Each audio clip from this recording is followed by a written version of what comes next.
Olá a todos, vamos a mais um episódio. Bom, já saiu entretanto o episódio em inglês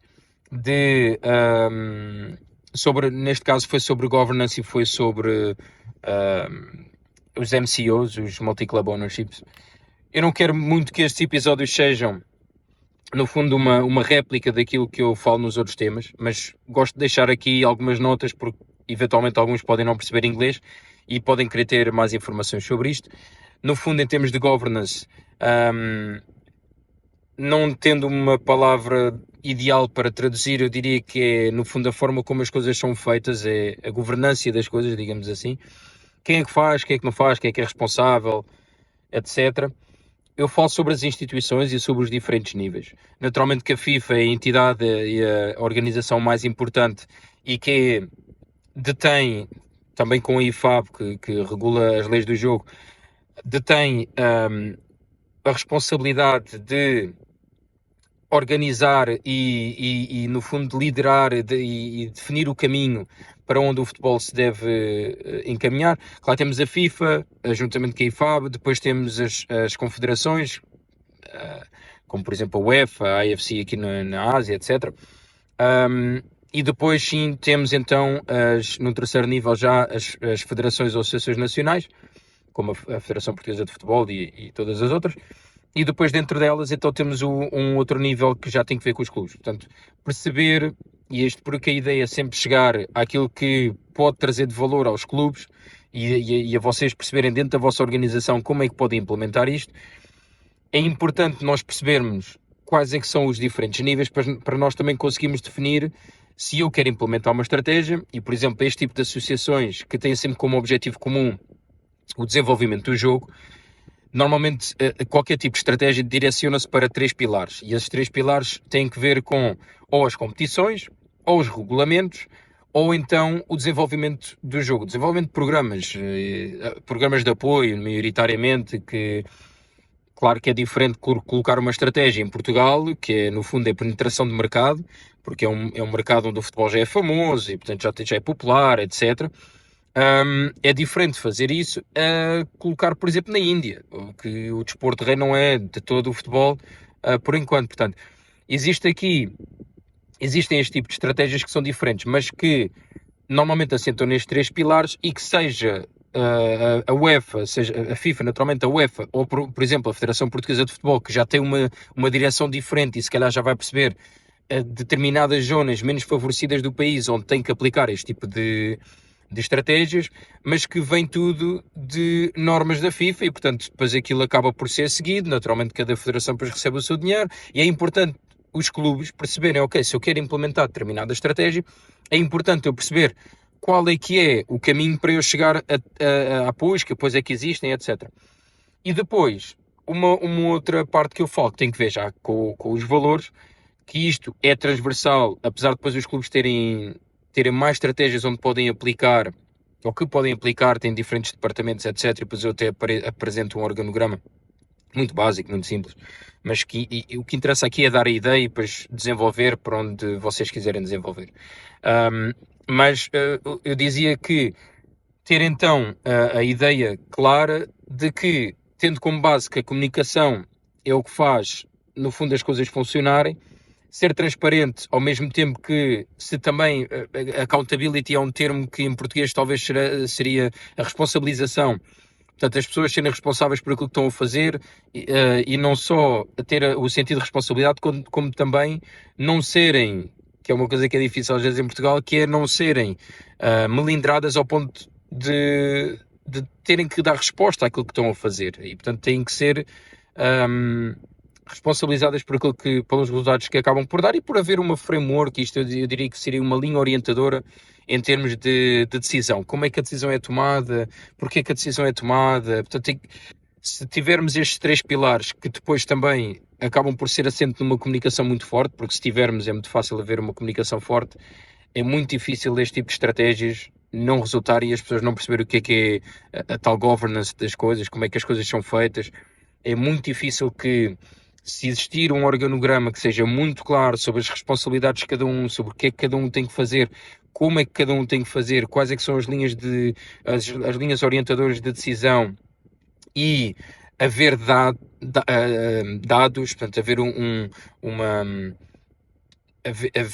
dados concretos sobre a decisão que eu estou a tomar e porque que eu estou a tomar. Isto é muito difícil depois as coisas não resultarem. Depois eu falo sobre MCOs. É um tema muito complexo para eu trazer aqui e explicar-vos em um minuto. Eu acho que os multi-club ownerships, que basicamente são os grupos que detêm vários clubes, existem dois termos, que uma coisa é investimento, outra coisa é ser dono. E naturalmente o ownership tem que ver com a posse, portanto tem que ver com ser dono. E dono, entre ser dono e ter investimento, tem a única premissa aqui é do controle.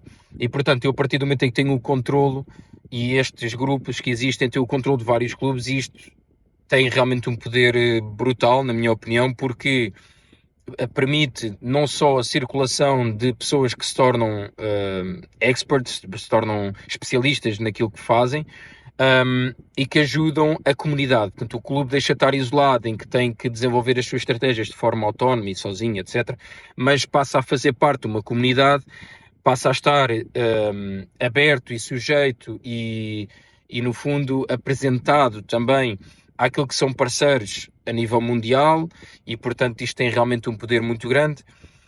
Eu falo muito sobre aquilo que são as minhas dúvidas do porquê disto não existir em Portugal mais. Eu acho que Portugal, com a história que tem, com o histórico que tem, desenvolvimento de talentos, pela a nossa vertente de treinadores, da educação que é brutal a nível mundial, eu não percebo como é que os clubes ainda não estão colocados para esta realidade. Porquê é que não estão colocados? Porquê é que não existe essa transparência, digamos assim? Porquê é que não existe essa promoção, se calhar é a melhor palavra, essa promoção para este tipo de grupos? E pronto, tinha colocado aqui uma história também para vos, no fundo, desafiar a lançar-me aqui algumas perguntas.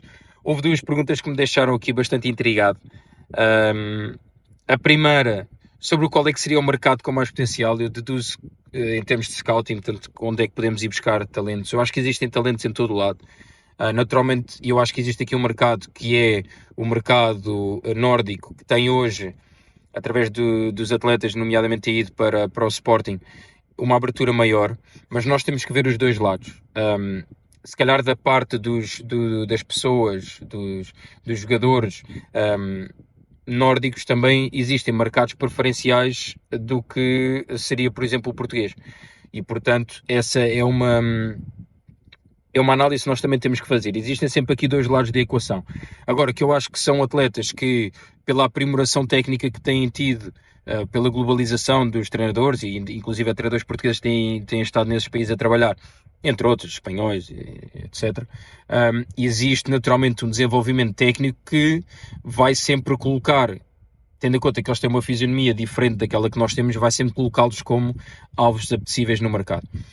Agora, talento existe em todo lado. Existe aqui, existe em África, um talento brutal, portanto, não é tanto o mercado, é mais a forma como nós olhamos para o mercado, e o scouting tem uma responsabilidade muito grande, que tem que ver com conseguir apanhar um atleta, que é mais difícil, conseguir apanhar um atleta no seu contexto confortável, etc., e colocá-lo no contexto de uma equipa que o scout conhece e sabe perfeitamente como é a treinadora que quer jogar, como é que o clube quer o atleta, que atleta quer, o perfil, etc., mas existe sempre aqui uma parte que nós não controlamos, ou que os scouts neste caso não controlam, que tem que ver com conseguir perceber se o atleta vai chegar ali e vai apresentar a mesma performance ou não. Depois, outra pergunta, alguém provavelmente que segue o meu conteúdo, que tem que ver com o Ruben Amorim no United, por quanto tempo é que vai durar? E eu, como grande defensor dos portugueses e do Ruben, eu acredito que o Ruben vai durar muito tempo, e acho que vai ter muito sucesso. Vai demorar um bocadito agora, faz parte, e tem que encontrar um equilíbrio não só de equipa, mas principalmente de talentos, e depois sim vai conseguir ter sucesso. Eu acho que foi ontem, o Dalot disse que com o Ruben Amorim acredito que podemos ser campeões. Portanto, ele tem uma aura, tem aquilo que nós chamamos muitas vezes no futebol de uma estrelinha, e eu acredito que essa estrelinha o acompanha, a estrelinha trabalha-se, a estrelinha não é uma coisa que surge por sorte, e portanto eu acho que ele vai conseguir e estarei cá para apoiá-lo. E pronto, desafiar-vos a lançarem mais questões. Foi assim um episódio que eu tentei acelerar as coisas e mesmo assim já vamos aqui com mais de 10 minutos, portanto não vos quero amassar. A ideia é isto ser um conteúdo um bocadinho mais curto. Partilhem comigo as vossas dúvidas, partilhem comigo eventualmente se gostavam que eu partilhasse até mais conteúdo sobre alguma coisa específica. Enfim, entrem em contato comigo, estão sempre à vontade para isso. Eu tento responder sempre de uma forma até rápida, portanto contem comigo, ok?